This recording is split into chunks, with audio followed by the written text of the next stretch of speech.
अब सुखदेव जी कहते हैं कि अब हम चलते हैं नारद जी और युधिष्ठिर के पास। उन दोनों के बीच धर्म की चर्चा हो रही है। युधिष्ठिर जी नारद जी से कहते हैं कि मुझे धर्म के बारे में बताइए, धर्म क्या है, धर्म के कितने लक्षण हैं। नारद जी कहते हैं कि ऐसे तो धर्म के 30 लक्षण हैं। कितने? 30 लक्षण है, पर मैं तुम्हें 5 लक्षण बताता हूं जो सबसे महत्वपूर्ण है रोज के कार्यों में। अच्छी बात है। पहला लक्षण है सत्य। सत्य की राह कभी मत छोड़ो। राजा हरिश्चंद्र ने पत्नी का विक्रय करके भी सत्य की राह नहीं छोड़ी थी।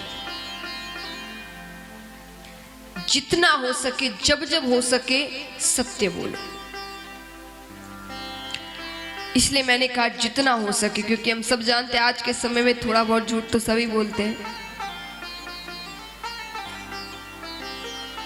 लेकिन फिर भी जितना हो सके उतना सच बोलो।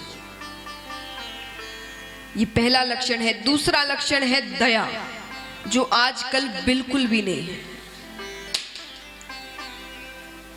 बिल्कुल भी नहीं। दया किसे कहते हैं? कि आप अपने आंखों के सामने कुछ गलत होता हुआ देख ना सके, पर हम आज के समय में गलत होता हुआ देखते तो हैं, पर उसके साथ साथ एक और क्रूरता का कार्य करते हैं। बताइए क्या? आपके सामने कुछ गलत हो रहा है, हम खड़े हैं, दूर से देख रहे हैं, देखते तो है, कई जन देखते हैं, कई जन वहां से चले भी जाते हैं, पर कुछ ऐसे कार्य हो रहे हैं जो वहां खड़े खड़े हम करते हैं, जो देखने से ज्यादा क्रूरता का कार्य है। बताइए। वीडियो बनाते हैं,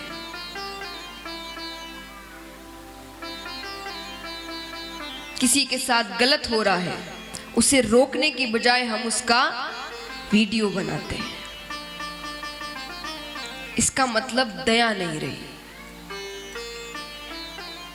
आपको फर्क नहीं पड़ रहा, इंसानियत नहीं रही। वरना जिसमें दया होगी वो उसे देख नहीं पाएगा, वो उसकी सहायता करेंगे, और मान लीजिए सहायता करने की हिम्मत नहीं है तो वो शायद देख ही ना पाए।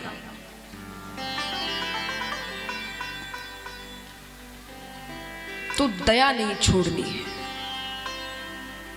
दया जब तक मन में होगी तब तक इंसानियत होगी। इंसानियत है तो इंसान कहने लायक रहेंगे, वरना हम में और पशु में कोई अंतर नहीं। पशु हमसे ज्यादा दयावान है। महाराज, एक न्यूज आई थी, आप सबने शायद सुनी हो, सिंह उससे ज्यादा हिंसक पशु कोई नहीं है, सिंह से ज्यादा। तो हम तो शायद उनके लिए सोचे कि उनमें दया बिल्कुल ही नहीं है। पर एक न्यूज आई थी, एक बार जंगल के पास ही कहीं एक लड़की के साथ कुछ बदतमीजी हो रही थी। दूर से शेरों ने देखा, वो उनके पास आते हैं, जो बदतमीजी कर रहे थे उन्हें तो भगाते हैं, पर जब तक उस लड़की के लिए मदद नहीं आ गई शहर से, तब तक वो उसे बीच में रखकर उसकी रखवाली कर रहे थे।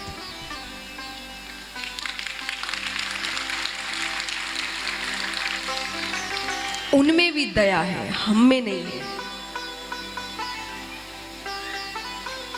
तो महाराज, दया जब तक होगी तब तक इंसानियत है।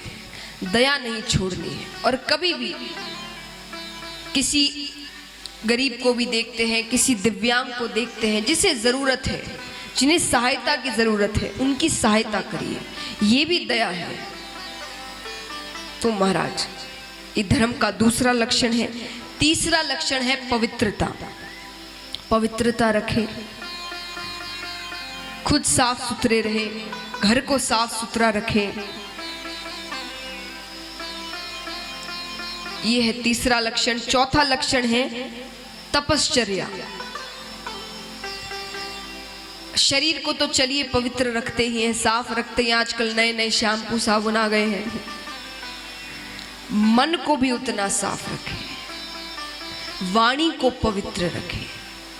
किसी को कुछ कहने से पहले 100 बार सोचे, कि अगर जो हम कहने जा रहे हैं यही बात कोई हमसे कहेगा तो हमें कैसा लगेगा। और अगर आपको लगता है कि नहीं मुझे चलेगा, अगर कोई मुझे ये बात कहे मुझे सही लगेगी, तो फिर बेझिझक कहना उस बात को। लेकिन अगर लगे कि नहीं कोई और मुझसे ये कहे तो मुझे ये बात अच्छी नहीं लगेगी, तो वो बात किसी और से भी मत कहना। तो महाराज मन पवित्र रखे, किसी के बारे में गलत ना सोचे, किसी का गलत ना करे। अगर कोई आपके साथ गलत करता है, महाराज हम किसी के साथ गलत कब करते हैं? जब कोई हमारे साथ गलत करता है तो हम एक बदले की भावना से उसके साथ कुछ करते हैं, उसका बुरा करते हैं। ये जवाब देने का हक भगवान को दीजिए, क्योंकि वो जो जवाब देते हैं ना, उतना जवाब हम नहीं दे सकते। और अगर हम खुद अपने आप में होशियार बनेंगे तो फिर वो हमारा साथ छोड़ देंगे। एक संत रास्ते में जा रहे थे, भगवान का नाम लेते हुए, ध्यान में नहीं थे इतने, नीचे धोबी ने बीच रास्ते में अपने कपड़े सुखा कर रखे थे। ये सोच करके कोई आ नहीं रहा, अचानक संत वहां से आते हैं, उन्होंने उन कपड़ों पर पैर रख दिया। ध्यान आता है तो उस धोबी से माफी मांगते हैं। धोबी बहुत चिल्लाता है, गलत शब्द का उपयोग करता है, उनका निरादर करता है। तो उस धोबी ने निरादर किया उनका। बहुत देर तक संत चुप रहे, माफी मांग रहे हैं, कुछ नहीं कह रहे। ऊपर भगवान ये दृश्य देख रहे हैं। भगवान मन में सोचते कि अब इतना माफी मांग रहे हैं वो संत, तब भी धोबी नहीं मान रहा। कुछ देर ठहरते हैं कि यहाँ पर धोबी ने लाठी उठा ली और वो संत को मारने लगे। ठाकुर जी को क्रोध आया। ठाकुर जी तुरंत खड़े होते नीचे आने के लिए कि मेरा भक्त कुछ कह नहीं रहा तो उसके साथ अन्याय हो रहा है तो मैं जवाब दूंगा। नीचे बस उनका पहुंचना होता है और संत की सहनशीलता जवाब दे देती है। संत ने भी पीछे से उठाई लाठी और मारने लगे धोबी को। भगवान मुड़कर चले जाते हैं। लक्ष्मी जी पूछती है कि आप तो भक्त की सहायता करने के लिए गए थे। ठाकुर जी ने कहा हाँ, मुझे लगा था कि कोई मेरे भक्त पर अन्याय कर रहा है, पर नीचे जाकर देखा तो दो धोबी आपस में लड़ रहे थे। जब वो खुद सलटा सकते हैं तो मेरी क्या जरूरत। तो महाराज खुद ही सारे काम कर लेंगे तो भगवान की क्या जरूरत। और जो जवाब भगवान दे सकते हैं ना, वो हम नहीं दे सकते। वो ऐसा जवाब देते हैं कि जिसने आपके साथ गलत किया है उसे वो चीज महसूस होती है। तो महाराज वाणी को, मन को पवित्र रखें। पांचवा लक्षण है तितिक्षा, कि ठाकुर जी जो भी दे उसे प्रसाद समझकर ग्रहण करो। कुछ भी हो, परिस्थितियां हो, संकट आए, सुख हो, दुख हो, जो भी हो उसे प्रसाद समझकर ग्रहण करिए। क्योंकि वो हमसे ज्यादा होशियार है, हमसे ज्यादा सयाने हैं, हमसे ज्यादा ज्ञानी हैं। उन्हें पता है कब हमारे लिए क्या सही है। बड़े कई जन कहते हैं कि महाराज हम तो इतनी पूजा पाठ करते हैं फिर भी हमारे पर संकट आते हैं, दुख आते हैं। एक बात बताती हूं मैं आपको, शायद आपका नजरिया बदल जाए अगली बार जब आप पर कोई संकट आए तो। क्योंकि दुख सुख संकट ये ऐसी चीज है जो आती रहती है, आती जाती रहती है। सामान्य जीवन कभी भी नहीं चलता, ऊपर नीचे होता रहता है। एक माता है, जितनी माताएं हैं आप जवाब दीजिएगा। आप जिस घर में रहते हैं, मोहल्ले में रहते हैं, बच्चे खेलते हैं बाहर, जिनके छोटे छोटे बालक हैं, सबका दिन में एक समय होता है खेलने का। तो आप खिड़की पर खड़ी है या दरवाजे पर खड़ी है, सामने आपके सामने कई बच्चे खेल रहे हैं। उनमें से एक बच्चा आपका भी है और भी कई बच्चे खेल रहे हैं। आपको बड़े प्यारे लग रहे हैं सब। आपका मन किया कि सबको चॉकलेट दे दूं। आप दे सकते हैं? हाँ, दे सकते हैं, अच्छी बात है, दे सकते हैं।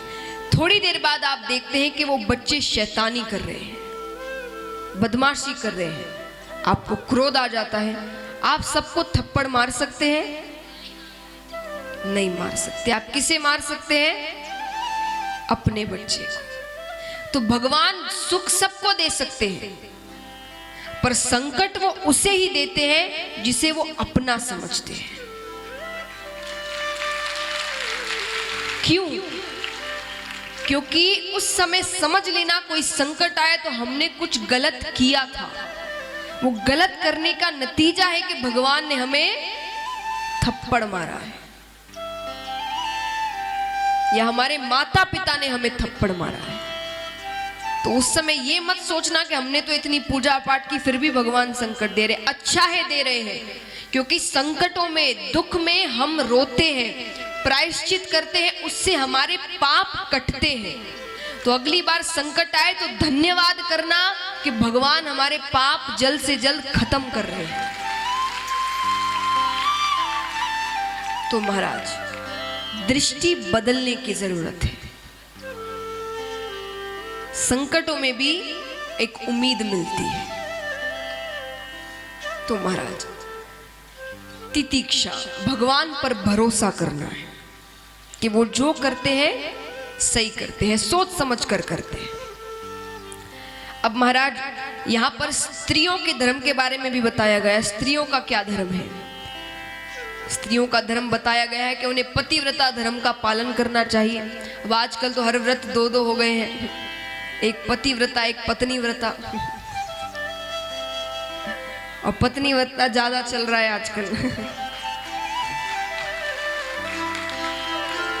चलिए, अच्छी बात है, कई वर्षों तक पतिव्रता धर्म चला है, थोड़ा पत्नी व्रता भी चले। 90% वही चल रहा है, आपके घर में भी वही चल रहा है मतलब। चलिए, पर हाँ, भागवत जी में इस पत्नी व्रता धर्म के बारे में नहीं बताया गया, और बताया गया है कि स्त्रियों को अपने घर को साफ सुथरा रखना चाहिए। साफ सुथरा रहता है तो लक्ष्मी आती है, उसमें गंदगी होगी तो दरिद्रता आती है। घर को पवित्र रखे, साफ रखे, सजा हुआ रखे, हर समय कोशिश करे हर वक्त मुस्कुराते हुए रहे। बहुत मुश्किल है, जिनके छोटे बच्चे उनके लिए तो बहुत ही मुश्किल है, लेकिन फिर भी कोशिश करें कि आप ज्यादा से ज्यादा समय मुस्कुराते हुए रहे, खुश रहे। आप खुश रहेंगे, घर खुश रहेगा। तो महाराज, और कहा गया है कि पत्नी को पति का नाम, जो असल नाम है उनका, वो मुख से नहीं लेना चाहिए। कहते उससे पति की आयु कम होती है।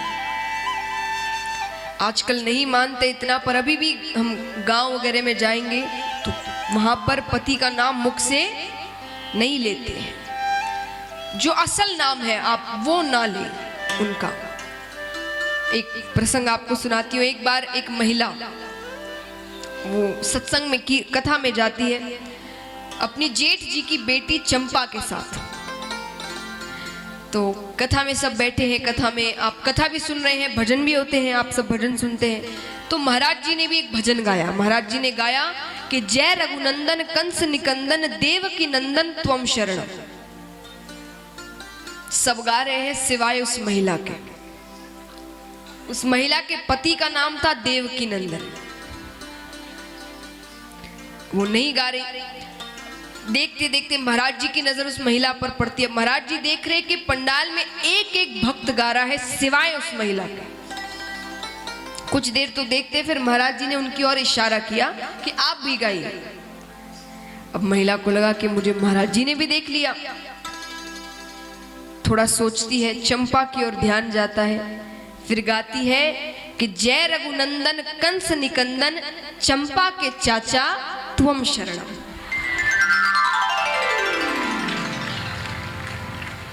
अब ऊपर भगवान ये दृश्य देखकर मुस्कुराने लगते हैं। लक्ष्मी जी पूछती है क्या हुआ? बोले ऐसे तो मेरे भक्तों ने मुझे कई नाम दिए हैं, पर आज एक नया नाम मिल गया, चंपा के चाचा। तो ये विनोद की बातें हैं, लेकिन पति का नाम मुख से नहीं लेना चाहिए। ये स्त्रियों के धर्म के बारे में बताया गया है। सब्सक्राइब करें टोटल भक्ति को। अब हमारे वीडियोस को सबसे पहले देखने के लिए बेल आइकन को दबाना ना भूलें। इस वीडियो को लाइक और शेयर जरूर करें। आप हमारे चैनल को सब्सक्राइब भी कर सकते हैं।